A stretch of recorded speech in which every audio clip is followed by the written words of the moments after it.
Hey guys, Katie here with another video for the creative design team. This month we are focusing on shakers, and I will be showing you how to do a couple of shakers on a layout. One is a double shaker, so to speak, that's what I'm calling it, and then the other one is more of a clear pocket shaker. Now, while I'm doing these on layouts, both of these can be done on cards. So feel free to use your imagination. Let's take a look at my work surface and get started. For one of the shakers for my layout, I am going to be using the Crisp Air card making stamp set and thin cut. This is the exclusive to the card making workshop. I'm just inking up that little wreath in toffee ink and stamping it down on a piece of white daisy cardstock that I have already cut out using the coordinating metal die. Now, to make it a shaker, I'm going to be cutting out the center of this piece as well as the center of a craft cardstock piece, and this will become my double shaker. Your eyes are not deceiving you. I actually used the brand new balloon thin cut to cut that center, but if you have a small circle, that will work. I have pulled out 2 foam pieces as well as 2 acetate pieces for the shaker. And to color this floral piece, I'm actually going to be using 3 inks and some of my blending brushes. The first ink will be the Sundance. It's the lightest. I'm just starting at the center of that circle and going out toward the edge of the leaves. The next color I will use Nectarine, and again, start in the center of that floral piece and then work my way out. The goal is to have the light color around the edge, and then of course the darker colors toward the center. I'll finish off this wreath piece with Paprika, and again it's mainly just coloring the inside of that circle. Cleanup is really easy by just using a scratch piece of paper for my blending brushes and then a damp paper towel for my glass board mat. Now, I did want to add some gold shimmer to these flower pieces, so I am just sprinkling some glitter, or splattering rather, and then I'm going to actually take the shimmer brush and add some gold shimmer to the outside of that craft piece of cardstock. So I'm going to clean that up, and then now it is time to start assembling. Now, this will be my double shaker that I'm calling it. So I need 2 acetate sheets, and then for right now, 2 foam sheets. The liquid adhesive works best with the acetate. So I'm just adding liquid adhesive and then putting that acetate on top and then gently kind of pushing down on it. You don't want a whole lot of that oozing onto the other side since I'm working from the back side. I'm going to repeat this process with the top layer. And then right there, you can see that balloon thin cut. And then I will let those dry and put some weight on them, again, cleaning up some of that overage with my paper piercer. Any sharp object will do. So as far as the acetate, if you are a follower of mine, you know how I usually do my shakers. I like to separate that outer ring from all the inside pieces. The wonderful thing about Close to My Heart's foam pieces for their shaker elements is you get to keep all of those center pieces for additional 3D foam tape. Now, hindsight 2020, that foam did not stick very well onto that craft cardstock, so off camera I had to remove it and then add some liquid glass to it to get it to stick down. So I've added some beads onto the center of that little piece, and then now I'm going to layer that top piece on top, and this is the first layer of my shaker. While that's drying, I'm going to go ahead and assemble my layout.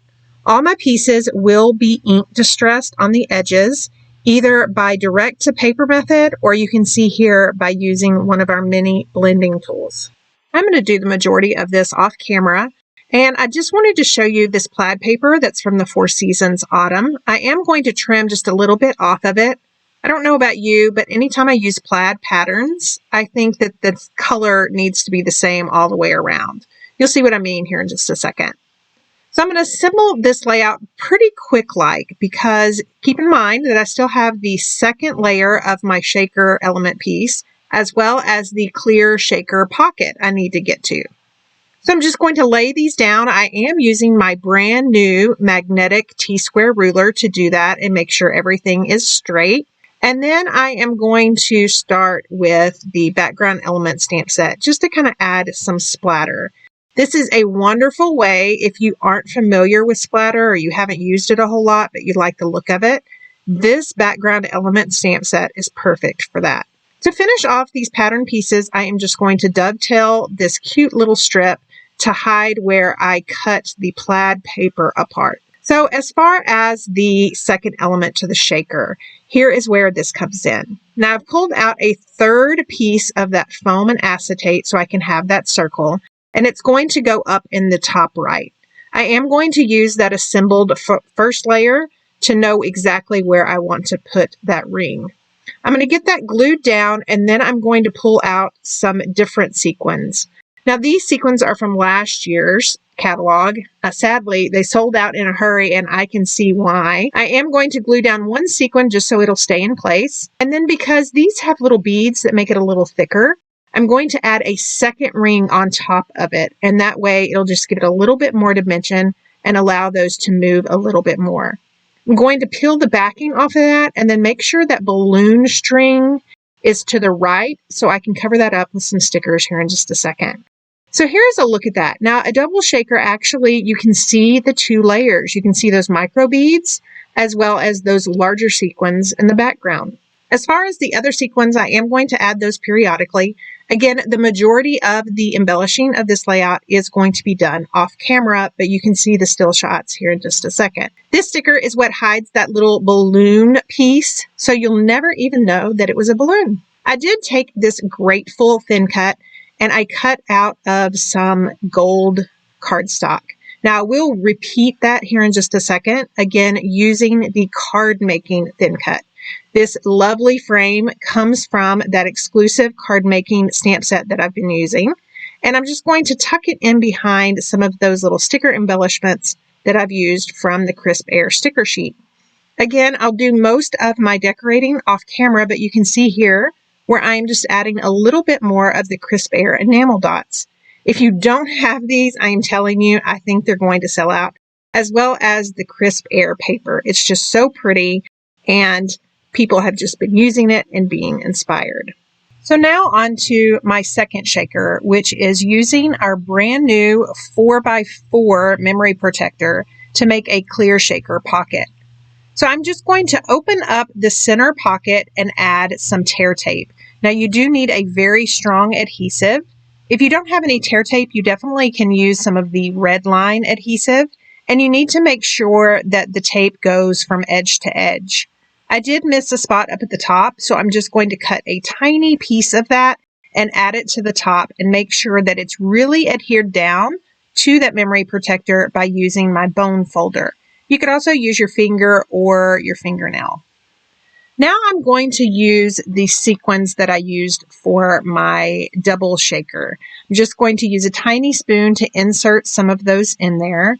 And then because of the gold frame and then the gold Grateful, I also want to pull out some gold sequins and put in there. You don't want to overfill your pocket because you do want it to move. Keep in mind this is a layout, but you do want it to have some sort of substance. I'm just using my paper piercer to remove the backing from that tear tape. And then I'm going to do it with the top.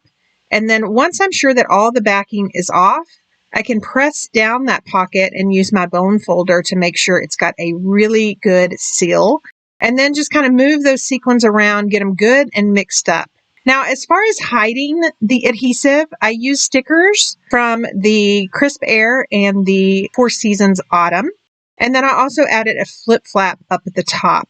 Again, an excellent way to add additional photos to your layout. Now, this will be in an accompanying page to my layout that was recently published in the Scrapbooking Cards Today magazine.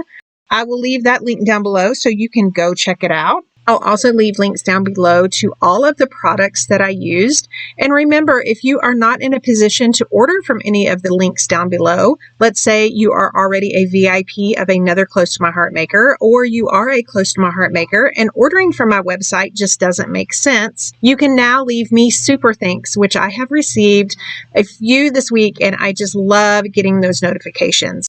What that means is that you were inspired by my video, but you cannot order from any of the links down below.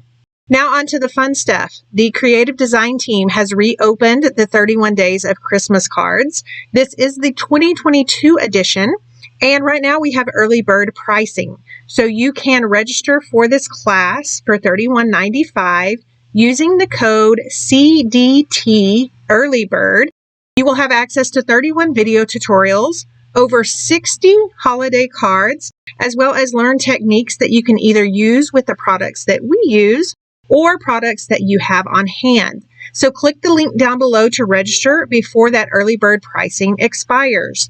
Again, thank you so much for stopping by and watching. Remember, I will leave a link to the Creative Design Team playlist down below, or you can click right here. And if you aren't already a subscriber, hit that subscribe button, sign up for notifications, and like, comment, and share with your friends.